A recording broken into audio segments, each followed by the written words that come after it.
I know the ending, not to get into it, not to spoil it, but yeah, I think, actually, what were your thoughts kind of like on where the film takes you? Ladies and gentlemen, please stay tuned for a live television first as we attempt to commune with the devil.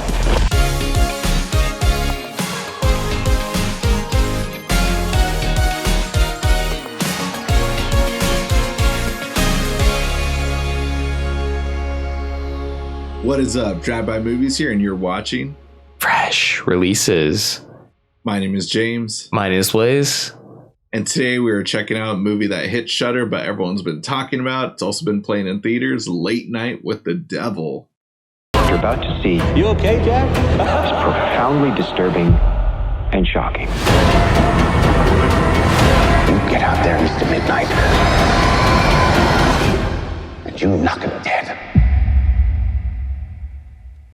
Shudder's Late Night with the Devil is the story of a live television broadcast in 1977 that goes horribly wrong, unleashing evil into the nation's living rooms. So Shudder came out with this film in theaters, and now it's available on Shudder for you to watch at the leisure of your own home. James, you caught this in theaters. I had the pleasure of watching this in my living room. What'd you think of this movie? I mean, it was basically like watching it at home when I saw it in theaters. Hardly anyone was there. I'm sure if I went to like Alamo Drafthouse, it would have been a sold out screening. Well, actually, I did try to see it at Alamo Drafthouse, and it was sold out screen. So I just saw it at a normal, regular multiplex within here in LA. Definitely didn't need, if anything, actually, this is a movie that benefits watching from home, specifically on like my VCR tube TV that I have. Like, oh my God, if I had a copy of this movie on VHS, I would really like make it feel authentic and real. But, you know, watching on Shudder on a flat screen like everyone does now these days, I'm sure the movie is still just as effective for you. I'm not as big on the hype train as other people are about this movie, but I still genuinely liked it. The cast within this movie definitely make this movie do feel pretty like awesome and authentic at times, with the exception of a couple characters. But it's a really fun formula for a movie. And, you know, there's a lot of drama that a lot of people went into, but it's kind of been forgotten about. I don't really want to talk about it unless you want to talk about it, Blaise. But just overall, like, you know, ignoring those things aside, like, you know, it's a very strong movie and like almost feels like a strong debut from the two directors for this movie. Even though it's not their debut, but like it works out as a great concept, and it's not the best horror film of years that I think some people are saying. However, we do have a really solid, effective movie.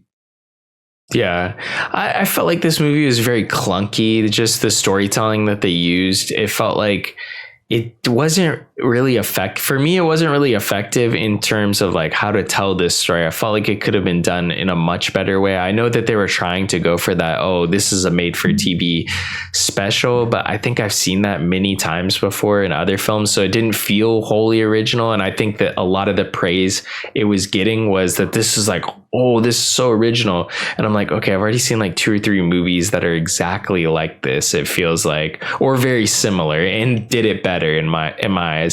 I think the 70s aspect was what broke it for me in a little way, because it felt like it was trying to be overly schmaltzy at times, where I'm like, okay, this just seems like kind of silly and cheesy, and just that aspect didn't work for me, how they were trying to like overly make everything like 70s super cheesy. And I think the effects are really cool. Some of the visual effects were not that great, but some of the practical effects are actually really awesome. I liked, obviously, our star-turning performance by David Dastmalchian. I thought he did a really great job. And I know the ending, not to get into it, not to spoil it, but yeah, I think, actually, what were your thoughts kind of like on where the film takes you?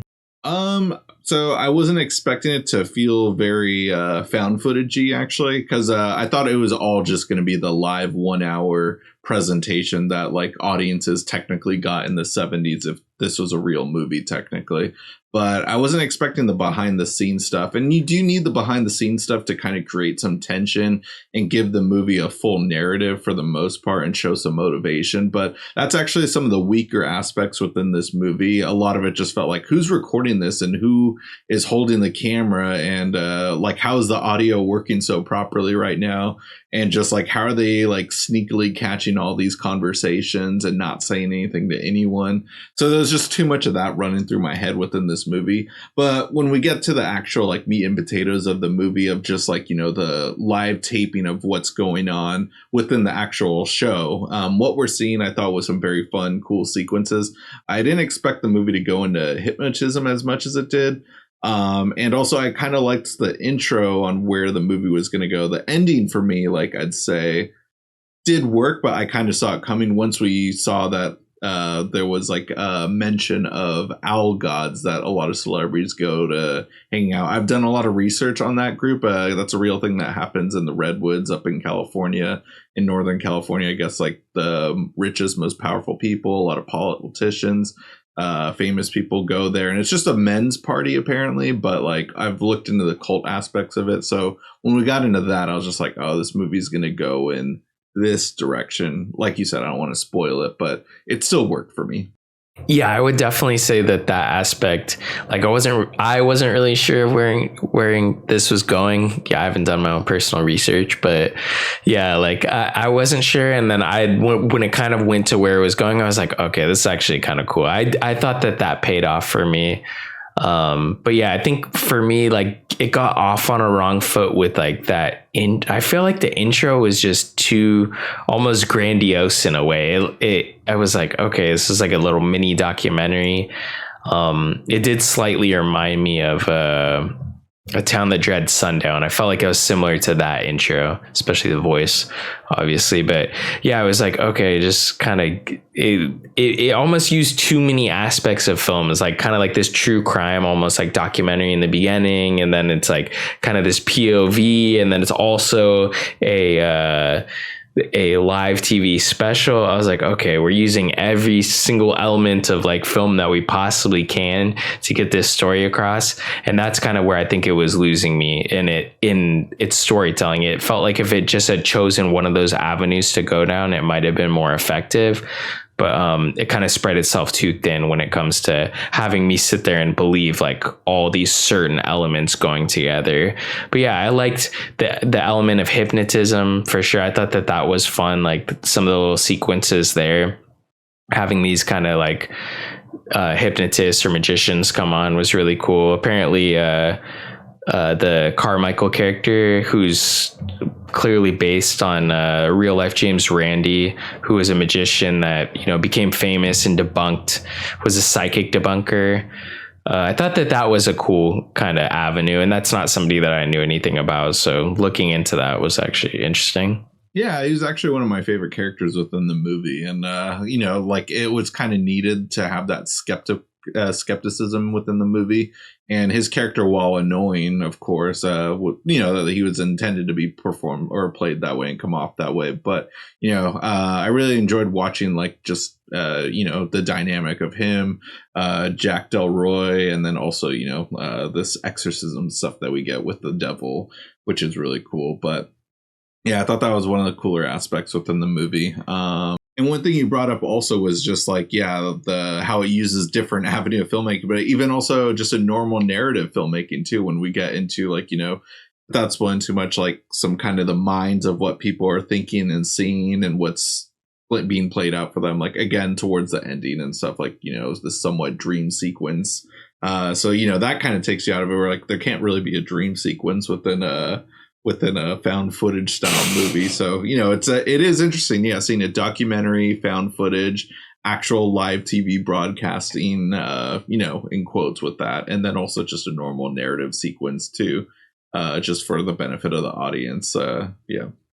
Yeah, it feels almost a little bit convenient. I think there was other movies that kind of did this aspect a little better when focusing on one aspect, and that's probably Chris de la Martina's WNUF Halloween special that focused on just, you know, the edited Halloween special, you know, like a tape you kind of receive. I thought that's kind of very similar to this movie, and has more of that like found footage kind of tape atmosphere, but also being a special, and, you know, filmed on Halloween night, of course. And then also Ghost Watch, which was like a BBC live TV movie, which was presented as if it was like an actual news broadcast on Halloween night, and I really enjoy that. That's available on Shudder. That was one of I'd say that's probably one of the top like 5 things on Shudder. Definitely check that out if you haven't seen it.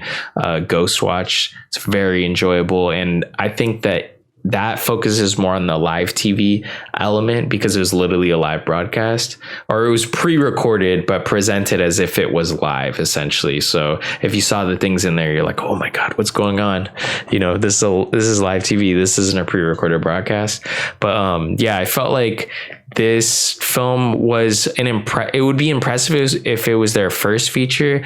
I think it's their 3rd or 4th, could be wrong, but it's still impressive. I think like I'm more excited to go check out what else they create after this, because it's gotten a lot of buzz.